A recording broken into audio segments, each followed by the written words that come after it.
Speaking of the Amazon event, I think their little Astro robot was kind of the talk of the town this past week. And this little fella, you got to pay $1,000 to basically participate in their beta program. And last year, these guys as an Amazon came up with their like Ring security drone, which was like some base station device that has a drone that flies around your house and has a camera in it, and you can kind of look around your house when you're not away for some reason.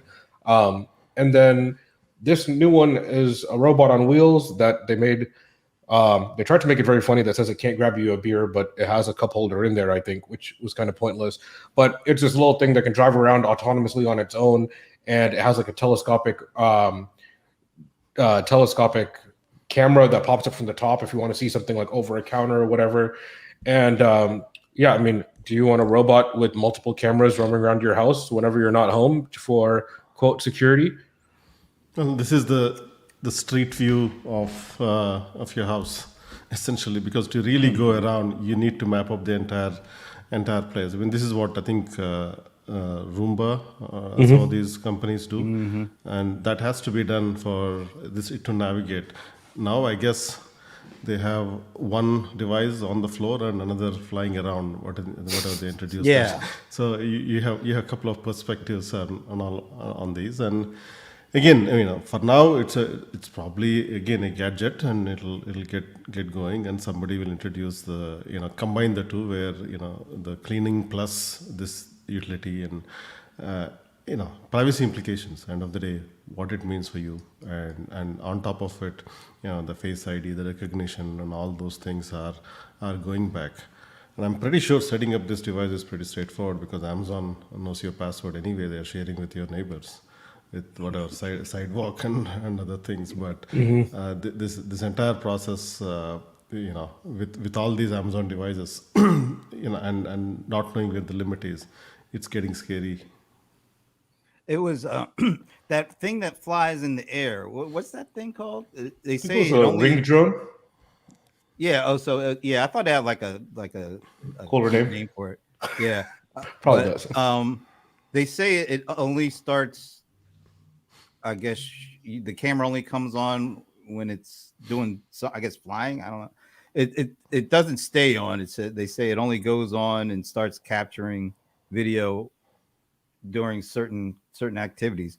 I'd have to get used to. I mean, once again, and it's almost like every one of these things you can see the good and the not so good, and it feels like, for me at least, I remember when I got my very first Echo. It's literally coming up on 7 years. It'll be 7 years next month.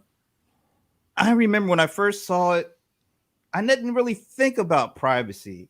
I just thought, oh, this is interesting. This is cool. And then, and all these devices start coming out. And the first thing was, oh, this is really cool. And you think about all the kind of the positives that come with it. Man, over the last 2 years, the mindset, at least for me, has completely changed. It's like I'm trying to find the holes now. I'm not looking just for oh, this is great. Now it's like, yeah, this may be great, but do you guys get a sense that more people are starting to feel like that the initial excitement of the cool tool is now being met with, the privacy concerns? Because before, I didn't feel like that years ago. I totally agree. And in this case, it has a lot to do with the trust on the vendors, Brent. What we started to is, because of some of the abuse, all the things going on, we started losing trust on these bigger vendors, because they started abusing the data and it gotten too far. And that is actually a result of it. So I expect this to continue. If anything, it'll become mainstream. Yeah, on the thread of trust too, I think especially Amazon, based on this last event and maybe what they've been doing the past couple of years, I feel like these guys are completely playing the fear mongering game. And in the name of security of like the Ring product line, they are trying to provide quote surveillance security in exchange for privacy. But if you scare someone enough into thinking that you need, 15 cameras around your house and a flying drone and a dog-looking thing that like roams around your house and all these different like inputs to protect your home, then in exchange you're going to be like, all right, cool, I need to keep my family safe. This is all great. I'm going to go for it. But obviously at the same time, you're sacrificing a lot of information. I have no doubt that like a company like Amazon, if you have this little robot thing running around or that flying drone, one sweep of the house recording, that information goes sent back. And I mean, it's not like AWS offers. It is like AWS offers like image recognition services already. They're going to know every single boxed item that can be sold through Amazon. They'll have a complete information of your house, your fixtures, your couches, the books that are on your coffee table. Like literally everything is getting mapped. And yeah, maybe right now it's like not used for advertising purposes and some legalese is there. But I would guarantee that, first of all, this device is selling at a loss. This is not $1,000 robot that runs around, right? So you're not selling things at a loss for no reason. There's definitely a future upside there. And these guys are not idiots, obviously, either. So they know what they're doing. And they know, just like they got Brett 7 years ago with this is cool, privacy is not a thing. Now they've kind of shifted and realized that if we scare people enough, then maybe we can find another way in, because the cool factor is kind of worn off. And how else do I get these kind of things into people's homes? It's fear. That seems to be like the next best way, because there's so much emphasis on the security thing. And I mean, yeah, like I think it's kind of secure, but honestly, like you put up like some fake like my house is protected by signs, and you buy like $20 fake cameras outside your house, I think your chance of getting like robbed or anything happening to it is like down by like 80-90%. Just seeing a camera, no one's going to do it. And so I know a lot of people that just buy like fake cameras, ironically, on Amazon, and put them up around their house on the outside, and that's fine. Like once you see a camera, why would a burglar mess with something that has a camera when you could easily just go to one that doesn't and not take the chance? So I really think they're just playing the fear game and trying to get people, especially $1,000 device like this. This is targeting a certain income bracket that is their best earners in terms of like highest revenue customers for Whole Foods, for Amazon, for all their product suites. And so you're finding a way to milk those more than lower income people who don't have as much disposable income to spend on other things. So I think they've got a really good approach going here. Good for them, obviously, not good for us. Initially, I think it'll find some good use cases. I expect them to find some good use cases. For example, take the real estate market where Zillow or Open House, all these companies buying out houses, and the number of people who are buying houses remotely is going up. And this is basically remote showing, where you have these devices that will basically go around and you can navigate remotely and figure out a way to get a good clarity on the house through multiple angles, and that'll be a way to buy the house. And that's a direction. I think there are some use cases like these for some of these devices, and I expect them to find some use cases like this. But eventually, when it becomes mainstream and when people start spending, buying these at their home households, with Face IDs or equivalent, will become a challenge. I just wonder, when certain situations come up, like legal situations, or something happens in the house that you don't want anybody else to know about, but maybe the authorities or the cops want to see it. What are the legal ramifications of all this?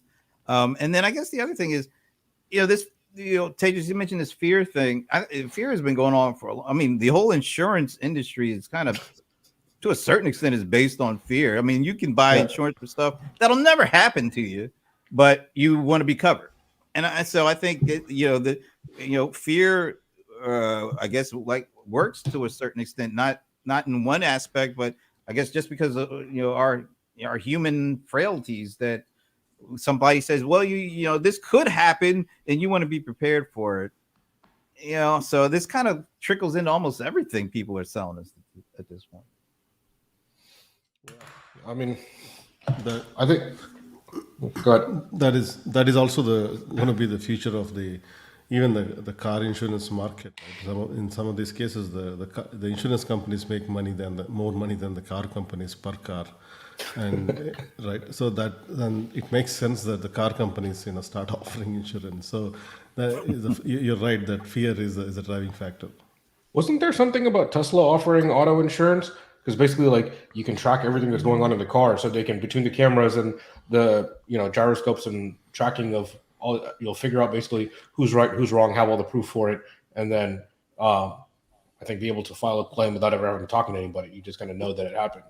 That's the perfect model where the car provider, in this case, Tesla or whoever, should be offering the insurance themselves, which means if and it has to be low too, because if if the car itself, as they claim, is safe and will keep you safe, then there should not be need for expensive insurance out there. Right. And I think that's a model will likely head towards in the next few years. That'll have to change the local law saying that like insurance being mandatory and things like that. That has to change. Yeah, I mean, most car manufacturers, I mean, a lot of them are going to just some sort of subscription-based system in addition to cars, right? Like there was BMW had a big thing about how features that are physically available in a car but are turned on or off based on a subscription, like heated seats or navigation was always a thing, but something like heated seats, you think that's built into the car, that's mine, I bought it. But if you sell it from owner to owner, that feature is deactivated, and the new owner has to then go pay $5 or $10 a month to get the heated seats. And so automakers are definitely looking for alternative ways to make more money, because clearly just making cars alone isn't good enough.